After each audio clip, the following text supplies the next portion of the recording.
কাছ থেকে আমি আর কোনো কথাই শুনতে চাই না। ছি, তোমার মুখ দেখতে আমার ঘৃণা লাগে।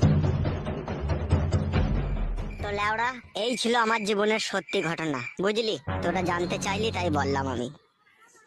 এরকম মানে গো বাবাকে তুই কুপিয়ে কেটে দিতে পারছিস না লেওড়া?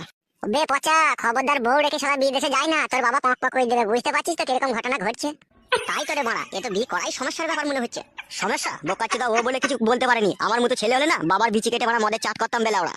আমিও পারতাম বে, শুধু বাবার ওই জমি জায়গার জন্য আমি কিছু করতে পারছি না। সমস্ত সম্পত্তি বাবার নামে আছে, বুঝলি তো? আমি কিছু করতে গেলে আমাকে সম্পত্তি থেকে বঞ্চিত করবে। বোকাচোদা, তোর বইয়ের পাকানটা থেকে তো তোকে বঞ্চিত করলো তোর বাবা, তখন তো কিছু করতে পারছিস না চিদির ভাই। আর সম্পত্তি মারাইতেছে, সম্পত্তি ধীরে ধীরে পানি খাবে গুদু মানি বিটা।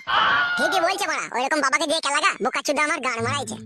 বউ খানকিটাও তো বাবার সাথে সাথ দিচ্ছে না, ওই জন্যই তো কিছু করতে পারছি না। বাবাকে মার্ডার করতে গেলে ও খানকি তো পুলিশের কাছে যেয়ে বলবে যে ও নিজে থেকে মেরেছে, আমাদের এরকম কোনো সম্পর্ক ছিল না। বউটা তো বাবার সাথে সাথ